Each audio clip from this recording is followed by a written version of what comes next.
안녕하세요. 커피앤톡입니다. 오늘도 와주셔서 감사드리고요. 바로 사연 읽어보겠습니다. 10년이면 강산도 변한다는 말이 있죠. 사람도 사랑도 그런 것 같아요. 그래서 좋은 사람을 만나 결혼을 한다는 게 더 어려운 일이고요. 제가 경험했던 사람은 사람이 변한 건지 아니면 원래 모습을 드러낸 것인지는 잘 모르겠지만요. 저희 남편은 결혼하기 전 정말 보잘것없는 사람이었습니다. 대학도 애매한 2년제 대학을 나왔고 시댁도 잘 살지 않아서 우리가 도와줘야 하는 형편이었죠. 우리 집은 부자라서 그랬냐고요? 아니요. 우리 집도 넉넉한 집안은 아니에요. 아빠는 파킨슨에 걸렸고 엄마는 그 병간호를 해야 했던 터라 당연히 경제 수익은 오빠와 제가 다 감당해야 했거든요. 오빠는 그마저도 결혼을 하고 지방으로 내려가면서 부담을 줄여나갔기에 저희 집 생활비는 제가 다 감당하고 있는 상황이었죠. 그럼에도 불구하고 시댁은 더 상황이 안 좋았습니다. 홀어머니 한 분만이 계셨는데 시어머님도 몸이 불편하셔서 중소기업에 다니던 남편의 수익만으로는 감당할 수 없는 처지였거든요. 저는 대기업에 다니면서 돈은 꽤 많이 벌었던 터라 저희 집 생활비를 댄 후 남는 돈으로 시어머님의 병원비를 제가 자주 내주곤 했어요. 결혼하기 전부터 말이죠. 그런 남편과 도대체 무슨 생각으로 결혼을 했냐고 하실 수 있겠지만 저는 평생의 반려자로서 가장 중요한 건 성품이라고 생각했어요. 주변에서 돈 많은 남자와 결혼한 이후 불행해진 경우를 많이 봤거든요. 바람을 피우는 경우도 많았고 싸울 때는 손을 휘두르는 경우도 있었고요. 물론 돈 많은 남자가 다 그렇다는 건 아니고 그냥 성품이 가장 중요했단 뜻이에요. 남편의 성격은 일반적인 남자들과는 달라서 좋았어요. 허세를 부리는 성격도 아니었고 사치를 부리지도 않았죠. 술은 아예 마시지도 않는 사람이라 술버릇 때문에 걱정할 일도 없었어요. 자상하고 애교도 많았기에 제가 취업을 준비할 때 정말 많은 힘이 돼주어서 이때 제가 이 사람과 결혼을 해야겠다는 생각을 처음 하기도 했어요. 물론 실제로 결혼을 하려고 할 땐 어려움이 많았어요. 결혼은 현실이라는 말 정말 뼈저리게 느낄 수 있었죠. 저나 남편이나 모아놓은 돈은 하나도 없었으니까요. 집을 구하는데 전부 대출로 때울 수는 없잖아요. 결혼식 비용만 해도 감당이 안 돼서 아예 식을 올리지 말아야 하나 고민까지 하는 판국이었으니 말이죠. 저희는 결국 그나마 살림살이가 나은 저희 집에서 신혼생활을 시작하기로 하고 결혼을 했어요. 마침 오빠도 지방으로 내려갔던 터라 아기가 생기더라도 아기방 하나는 쓸 수 있긴 했으니까요. 그렇게 시작한 결혼 생활은 나름 행복했습니다. 당연한 걸까요? 저야 원래 살던 저희 집에서 살았던 터라 눈치 볼 사람이 하나도 없잖아요. 거기다 집안일도 엄마가 많이 해주시다 보니 신혼 때 많이 발생한다는 집안일 다툼이 생길 일도 없었죠. 남편은 어땠는지는 잘 모르겠습니다. 제가 생각하기엔 저처럼 마냥 행복하진 않았을 것 같긴 해요. 처가에서 사는데 눈치가 안 보인다면 거짓말일 테니까요. 물론 처가살이에 대해서 이런 방구 불평한 적은 한 번도 없었어요. 되려 주눅이 들어서 늘 저희 부모님과 저한테 미안하단 소리를 입에 달고 살았죠. 본인을 스스로 보잘것없는 남자라고 자책도 많이 했고요. 남편이 그렇게 기죽어 지내다 보니 엄마는 그런 남편의 길을 살려주기 위해 애를 많이 쓰셨어요. 때마다 남편을 위해 한약을 지어주기도 하셨고 먼저 나서서 당연한 일이라는 듯 아침, 저녁을 다 챙겨주고 청소며 빨래까지 손수 도맡아 하셨죠. 일부러 예쁜 사위라는 말을 입에 달고 살면서요. 저희 엄마가 남편에게 그렇게 해주다 보니 남편은 시간이 지나면서 점차 처가살이에 적응하기 시작하더군요. 눈치를 보고 죄송하단 말을 꺼내기보단 장모님 사랑해요 라는 말을 꺼낼 수도 있게 될 정도로요. 사실 애초에 남편의 성격이 좀 살가운 편이라서 그렇게 될 수 있던 거기도 하겠지만요. 어쨌든 그랬던 덕분에 우리 집의 분위기는 점차 밝아질 수 있었습니다. 아빠나 오빠 같은 경우엔 워낙 말수도 적고 같이 집에 있어도 사소한 이야기를 안 하는 성격이어서 저희 집은 화기애애하다고 말하기엔 어려웠거든요. 하지만 남편과 엄마가 그렇게 지내다 보니 저희 집은 매일 웃음꽃이 피어나곤 했습니다. 다만 이런 모습을 못마땅해 하는 사람이 한 명 있었어요. 그건 바로 저희 친오빠였죠. 애초에 오빠는 저희 둘의 결혼을 반대하기도 했었습니다. 능력도 없고 집안도 안 좋은 남자와 결혼하는 거 아니냐고요. 야, 남자가 돈도 능력도 없이 결혼한다는 게 말이 되냐? 너 사람 잘못 본 거야. 결혼은 현실이라니까. 아유, 오빠가 무슨 상관이야. 내 결혼인데. 그럼 오빠는 집안이 좋아서 결혼했니? 난 그래도 돈은 꽤 잘 버는 편이잖아. 학력도 좋고. 대신 사람은 별론 것 같은데 새언니한테 잘해주긴 하냐? 내가 봐온 오빠는 아무리 봐도 쓰레기인데? 야, 내가 너한테나 그런 거지 우리 와이프한테도 그러겠냐? 내가 얼마나 애지중지 모시고 살고 있는데. 아이고, 그러셔요? 그럼 앞으로도 계속 새언니 열심히 모시고 사시고 내일에는 관심 끄세요, 이 양반아. 아유, 답답하다, 답답해. 아, 그놈 그거 뭔가 느낌이 안 좋은데? 사람이 애초부터 선한 사람이 있고 환경 때문에 선해진 사람이 있는데 네 남친은 후자야. 환경이 달라지면 본색이 드러날 거라니까. 아, 네네. 점쟁이 나셨네요.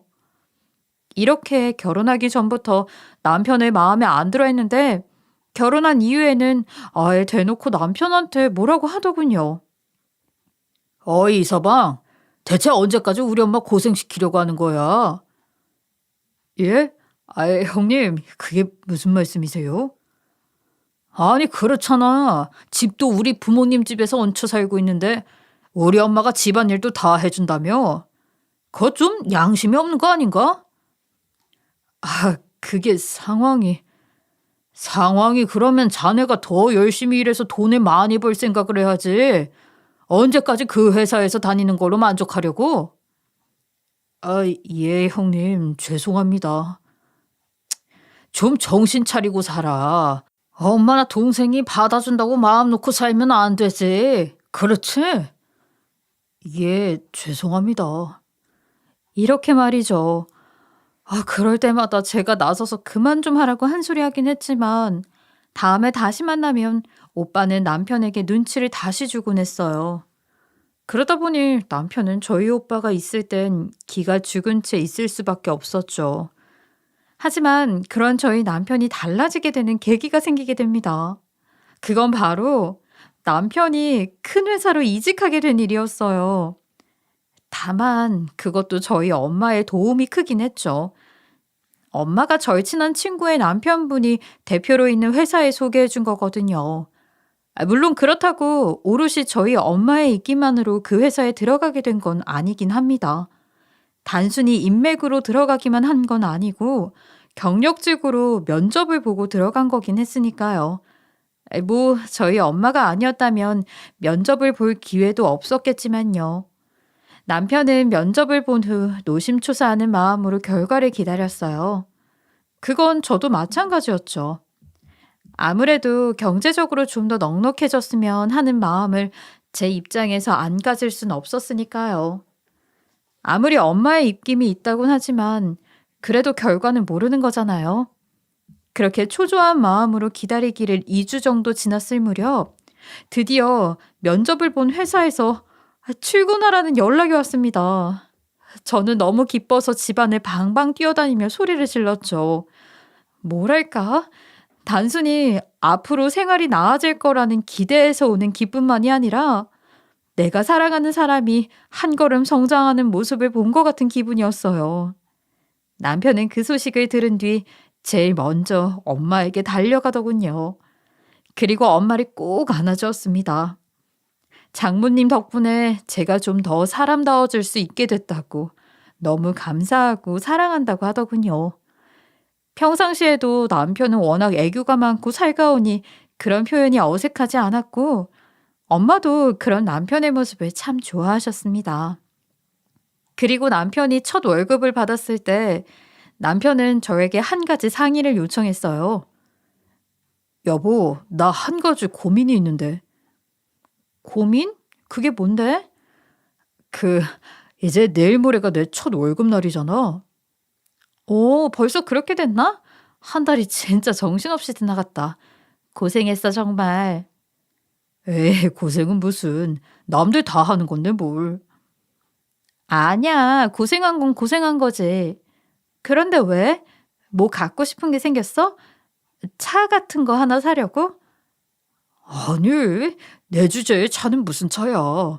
당장 필요한 것도 아닌데. 그런 것보다는, 아이, 뭔데, 뭔데 그렇게 뜸을 들여. 아니, 여보한텐 조금 미안한데, 나 첫 월급 장모님한테 다 드려도 되나? 뭐? 아니, 그동안 장모님한테 너무 죄송스럽고 감사한 일이 많잖아. 내 뒷바라지를 장모님이 다 해주신 데다가 애초에 이 직장도 장모님 아니었으면 내가 다닐 수도 없었을 거고.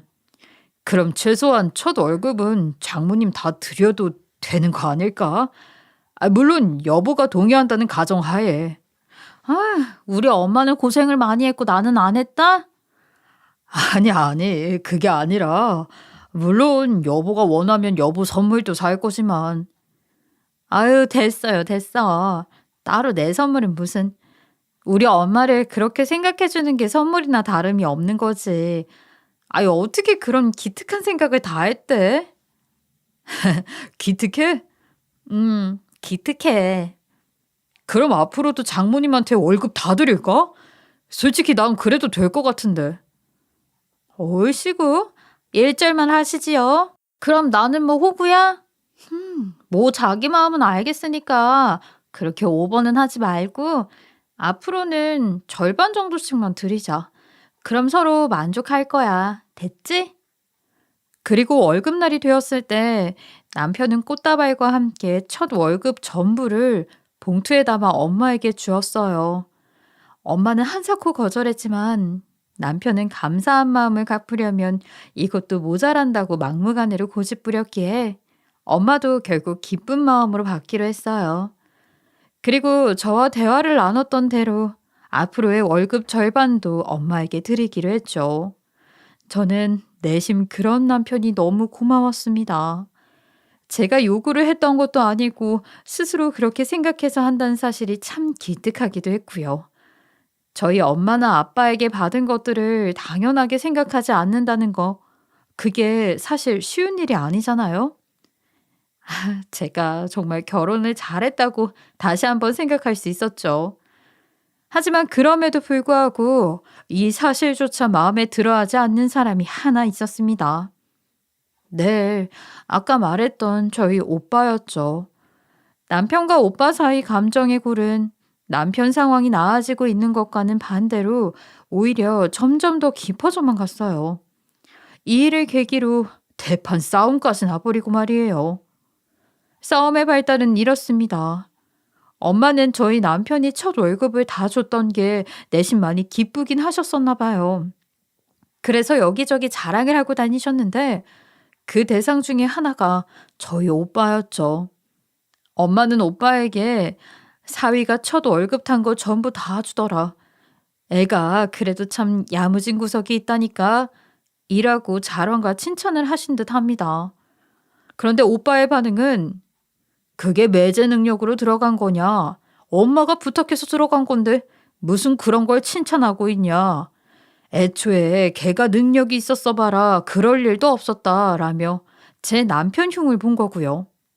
그런데 문제는 하필이면 그 전화를 저희 남편이 옆에 있을 때 한 거였어서 오빠의 말을 남편이 몽땅 들어버리고 말았습니다. 그리고 남편은 그걸 내심 속에 담아두었나 보더군요. 다음 가족 행사가 있었을 때 저희 집에 올라온 오빠에게 남편은 그 얘기를 꺼냈어요. 형님, 저번에 어머님께 하신 말씀은 너무 심하신 거 아닌가요? 뭐가?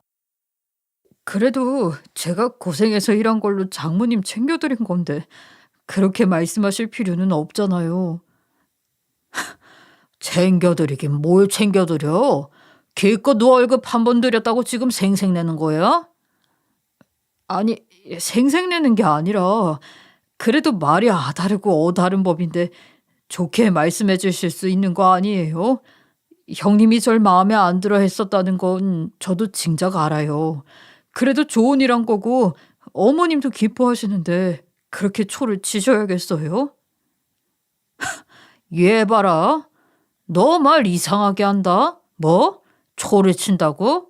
이 건방진 새끼가 지금껏 아무것도 없는 놈 데려다가 밥 먹여주고 취업까지 시켜줬는데 지금 네가 나한테 그런 말을 하냐? 그걸 형님이 시켜줬어요? 어머님이 하신 거잖아요. 그런데 왜 형님이 그러세요? 그래, 내가 한 게 아니라 우리 엄마가 한 거긴 하지.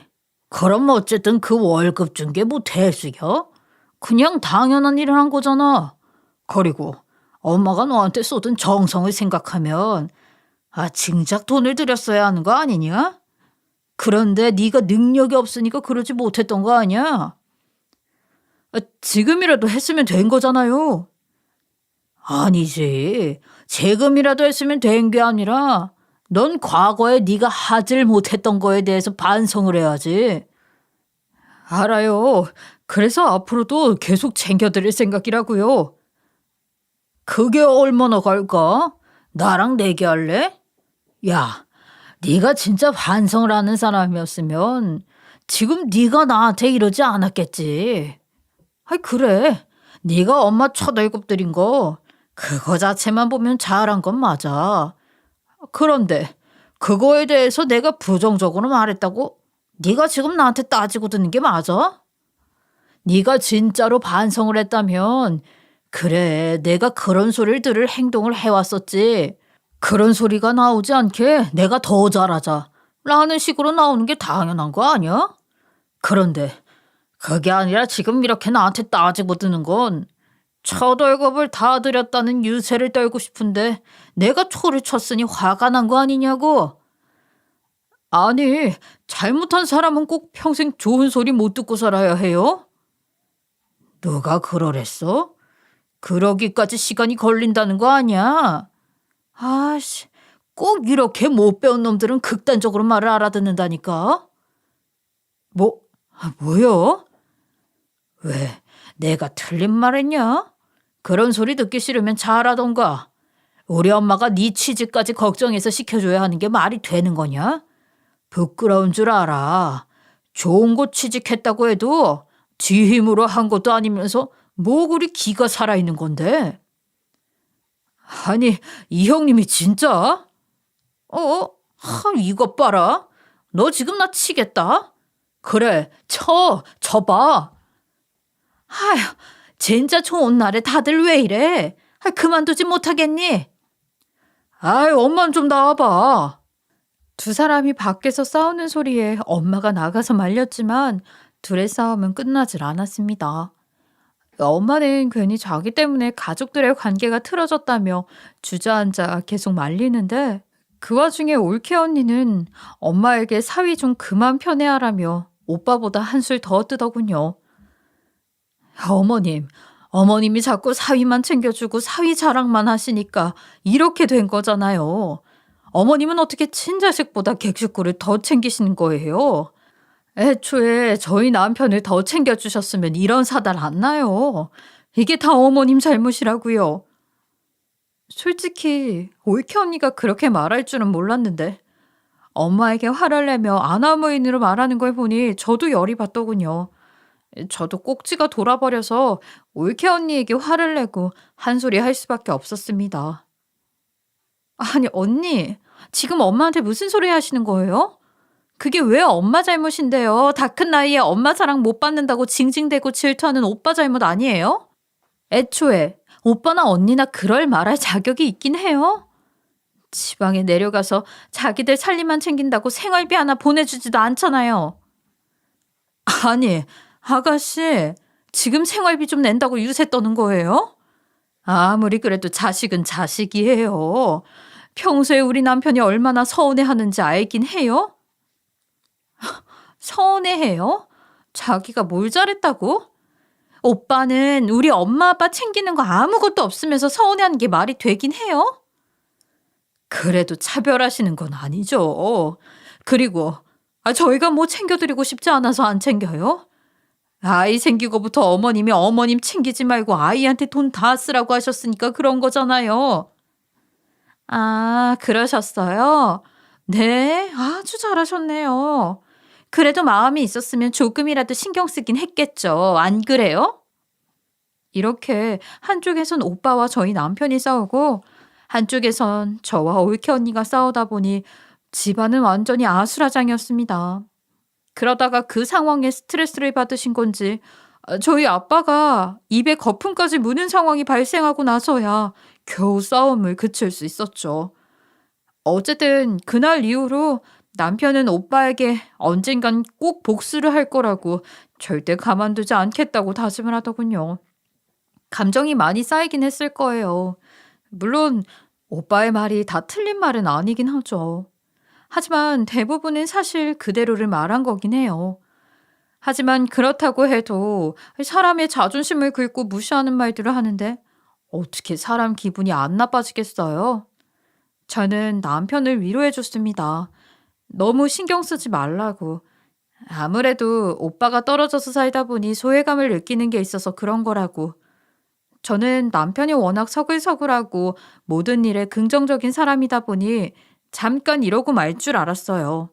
하지만 남편은 그런 제 말을 듣는 둥 마는 둥 하면서 눈에 도끼를 품고 혼자 중얼중얼대기만 할 뿐이었어요.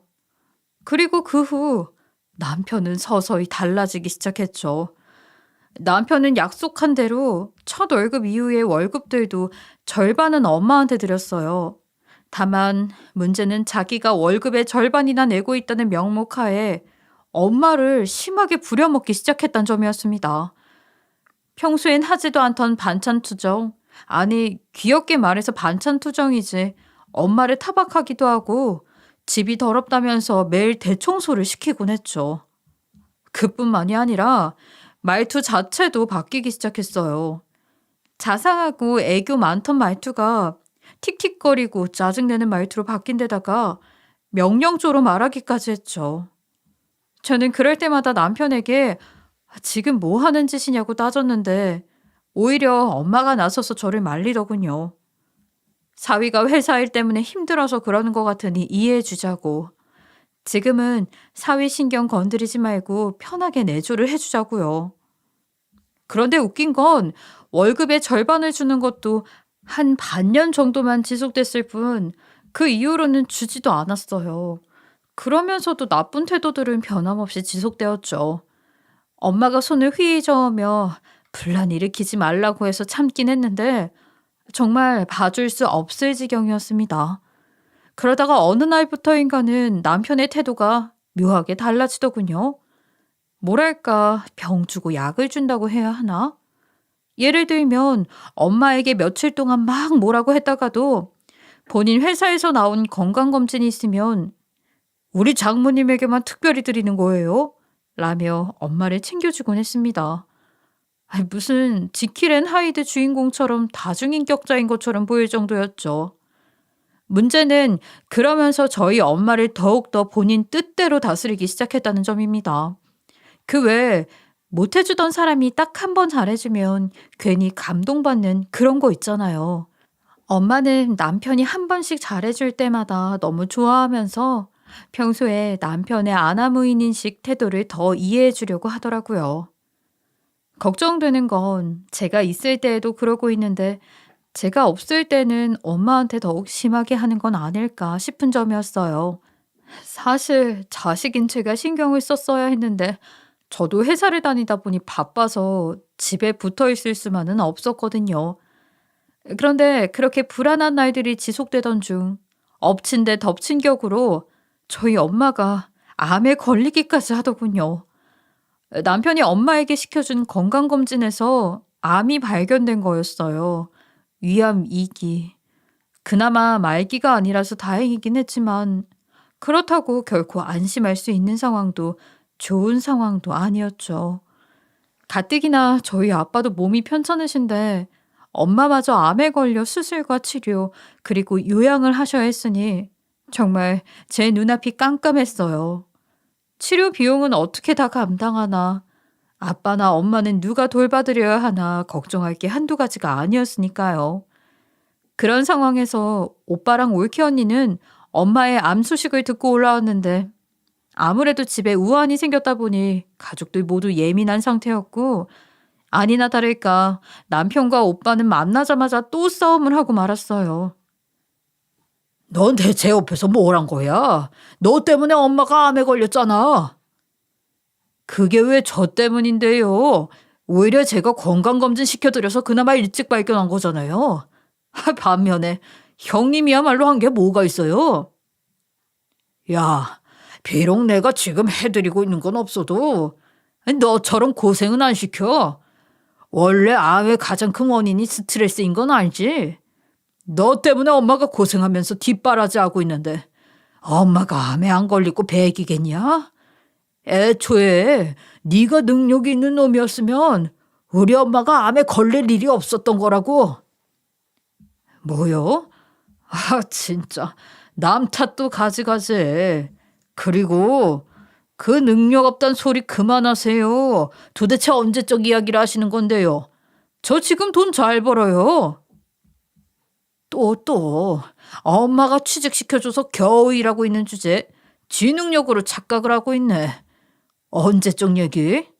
너 취직한 지 아직 1년도 안 됐어. 반면에 네가 엄마한테 빌부터 산 건 2년도 더 됐거든. 배운 게 없어서 산수도 못해?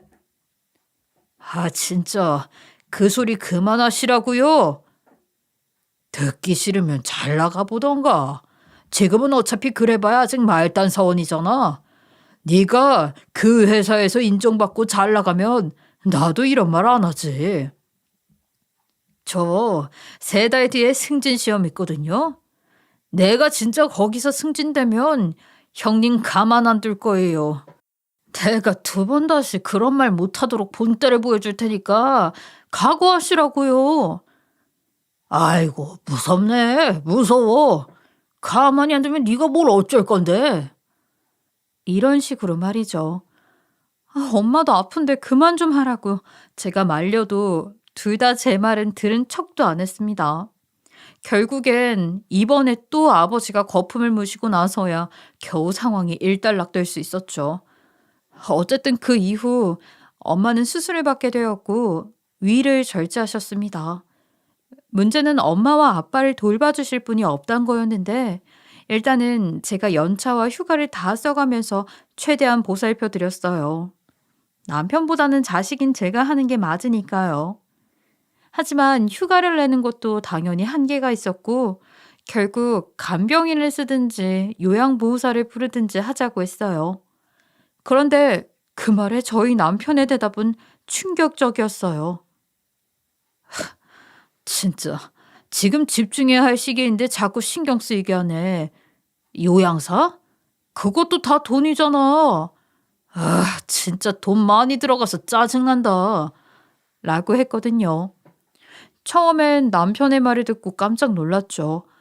아무리 남편이 변했다고는 해도 그 정도로 쓰레기 같은 말을 한 적은 없었으니까요. 어떻게 우리 엄마가 아파하는데 아프고 싶어서 아픈 것도 아닌데 거기다 대고 짜증난다는 말을 할 수가 있는 걸까요? 본인은 여태 저희 친정에 빌붙어 살면서 엄마 덕에 번듯한 곳에 취직까지 했으면서요. 그렇다고 병간호 비용을 본인에게 100%다 내라고 한 것도 아니었는데 말이에요. 저는 남편의 그 말을 도저히 그냥 넘길 수 없었습니다. 뭐? 뭐? 지금 뭐라고 했어? 뭐가? 지금 짜증난다고 한 거 맞아? 내가 잘못 들은 건가? 너까지 왜 이래? 솔직히 이제 겨우 돈을 벌기 시작하고 있는데 돈 나갈 상황 생기면 짜증나는 건 당연하잖아. 뭐? 뭐? 자기 진짜 많이 변했다. 변하긴 또 뭘 변해. 됐어. 얘기하기도 싫어. 그리고 돈은 나도 벌고 있으니까 당신 돈으로 하라고 안 할 거니까 걱정하지 마. 지금 누구 앞에서 돈 번다고 유세 떨려고 하는 거야? 뭐? 너도 네 오빠랑 똑같은 소리 하고 있네. 너도 사실은 나 무시하고 있었던 거지, 어? 능력 하나 없는 놈. 네 엄마 덕에 내가 이직도 하고 사람답게 살 수 있게 됐다고 생각하는 거 아니야? 뭐? 내가 언제 그렇게 말해? 뻔하지. 자긴 대기업 다니고 있을 땐 난 중소기업에서 네 월급의 반도 못 받고 있었으니까. 두고 봐. 얼마 뒤면 내가 승진 시험 합격해서 네 잘난 콧대도 납작하게 만들어줄게. 그때 가서 딴소리 하지 마. 남편은 제가 무슨 말을 하든 듣지도 않고 그저 자기 할 말만 하더군요. 저는 단 한 번도 남편을 무시한 적이 없었는데 혼자만의 상상으로 저를 나쁜 사람으로까지 만들어가면서 그 후로는 남편과는 더 이상 대화할 수가 없었습니다. 그 후 남편은 실제로 자기가 간병인 비용을 내겠다며 고집하고는 자기가 직접 간병인을 고용해 왔어요. 온갖 유세와 짜증을 내는 건 덤이었고요. 솔직히 그런 돈 필요 없으니 말 좀 조심하라고 하고 싶었는데 저도 스트레스가 많았던 상황이라 도저히 남편과 더 싸울 힘이 없어 그만두었어요. 뭐 결과적으로 간병인 덕분에 엄마와 아빠 간호는 별탈 없었어요. 역시 돈이 좋긴 좋아요. 엄마는 암 치료를 받는데 순간마다 힘들어 하셨는데 특히 항암 치료를 받고 오시면 가만히 있어도 앓는 소리를 많이 내셔서 걱정이 많이 됐었거든요. 그래도 간병인 덕분에 마음이 많이 놓였어요. 그렇게 시간은 흐르고 남편의 승진 시험 일주일 전 토요일 날 회사에 일이 생겨 제가 출근을 했는데 몇 시간이 지난 뒤 갑자기 오빠한테 전화가 오더군요. 지금 집으로 빨리 가라고. 저희 남편 때문에 엄마가 상황이 좋지 않다고요. 저는 그동안의 남편 모습이 떠오르면서 헐레벌떡 집으로 불이 나게 달려갔어요. 그리고 현관문을 연 순간 지금 생각해도 끔찍한 충격적인 장면을 보고 말았죠. 엄마가 입에 입마개가 쓰여진 채 괴로워하고 있는 장면을요. 전 곧바로 입마개를 제거한 뒤 도대체 누가 이렇게 만들었냐고 물었어요. 하지만 엄마는 벌벌 떨기만 할 뿐 아무런 대답도 못 하셨어요. 그런데 그때 오빠가 영상을 하나 보내주더군요. 알고 보니 오빠는 부모님이 행여 저희가 없을 때 잘못됐을까 마음에 걸려 집에 소형캠을 설치해두고 갔었대요. 그런데 오늘 엄마가 잘 계신지 확인하려고 한 순간 차마 입에 담지 못할 장면을 보고 말았던 거죠. 영상의 내용은 이러했어요. 영상 속에서 남편은 엄마에게 작작 좀 징징대요. 아니 뭐 얼마나 아프다고 계속 그럴 거야. 장모님 때문에 내가 시끄러워서 공부를 못 하잖아. 내가 승진 시험 떨어지면 장모님이 책임질 거예요?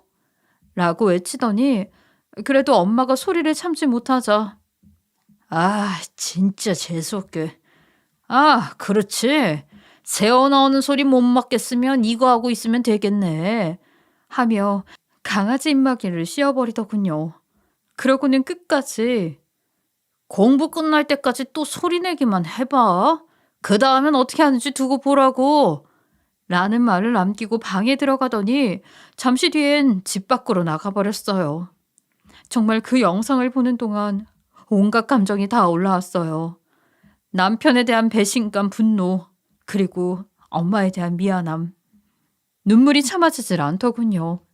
저는 무릎을 꿇고 엄마에게 계속 사과를 했어요.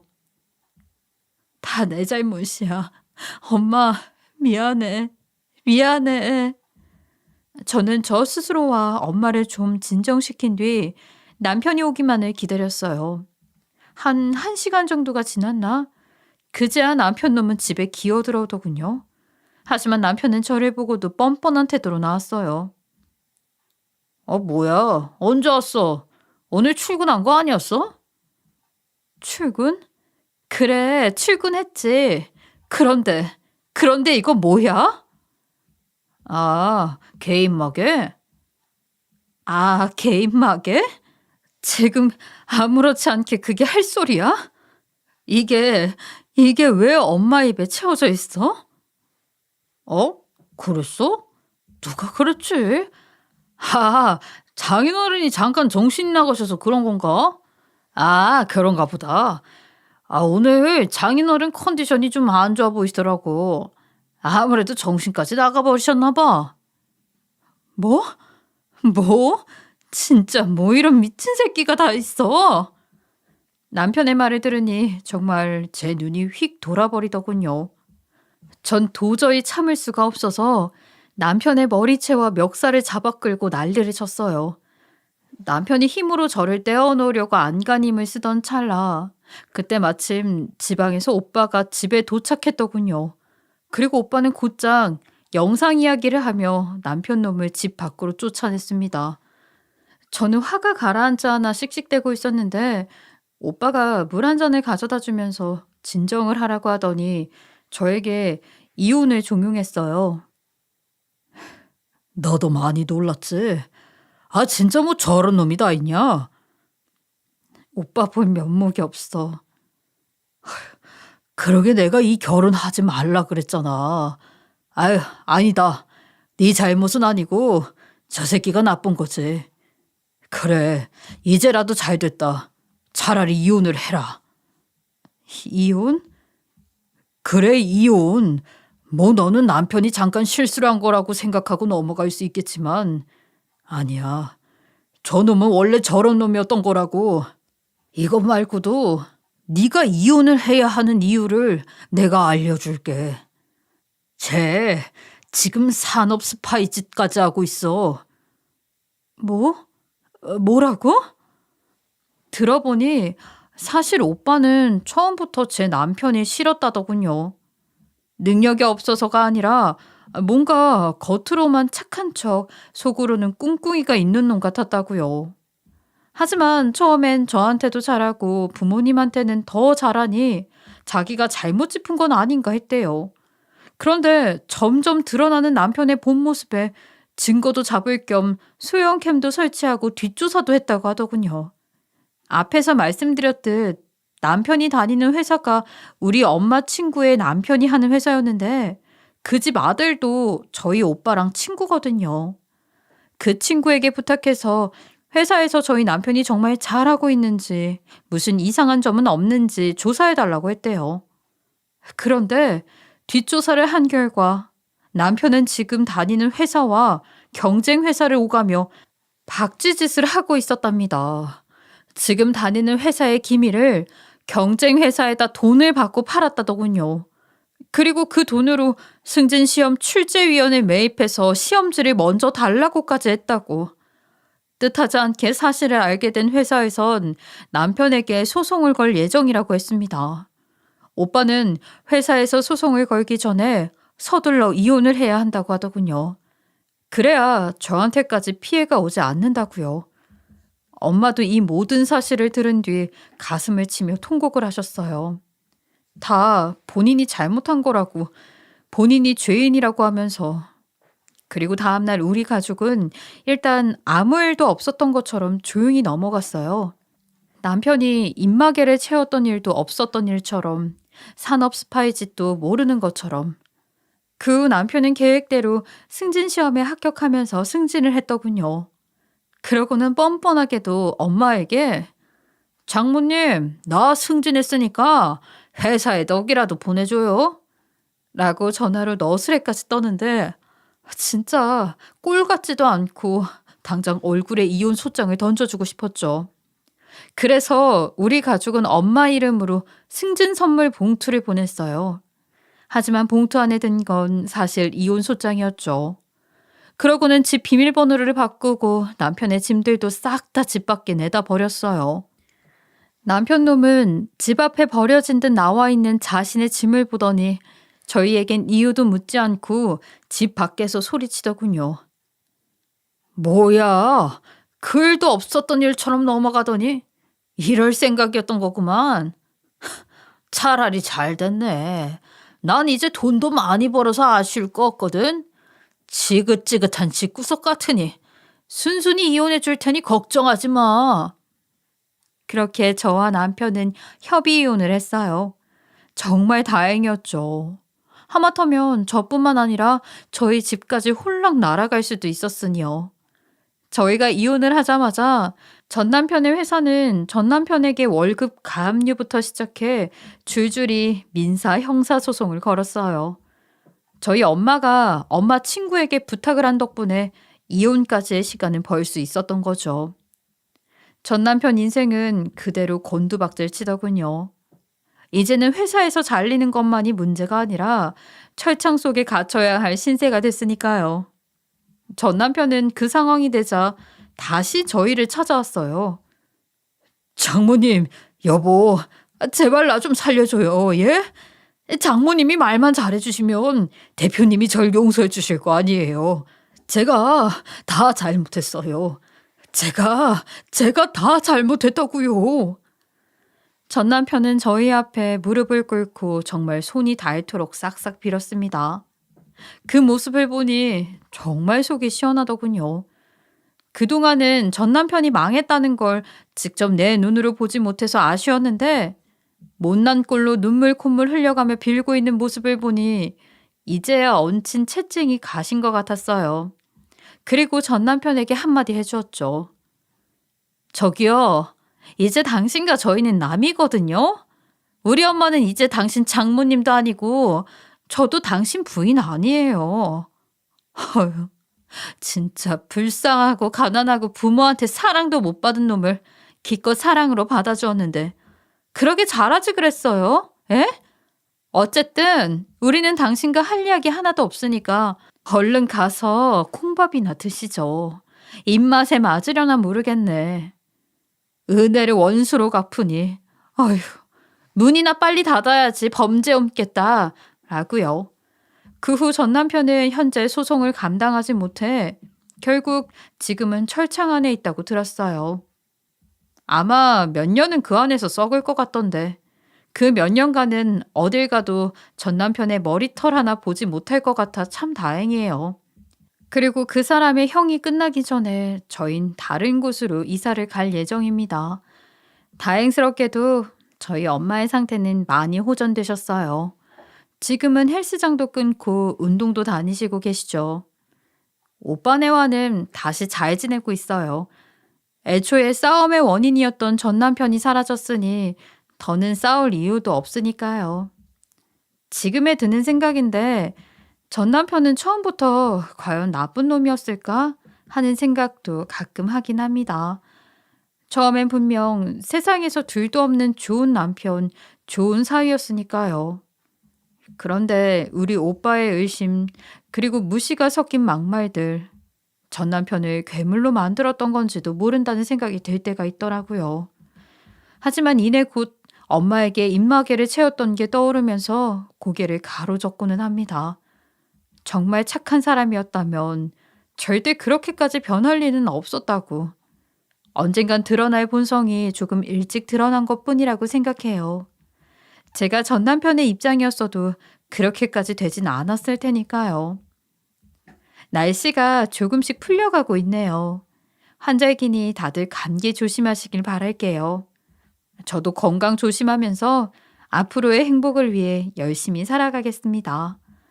우리 모두 앞으로의 인생은 더 행복해지겠죠? 앞으로 나아가자고요. 여러분들 모두 화이팅 하세요. 지금까지 커피앤톡이었습니다. 오늘도 끝까지 함께 해주셔서 감사하고요. 다음 영상으로 또 찾아뵙겠습니다.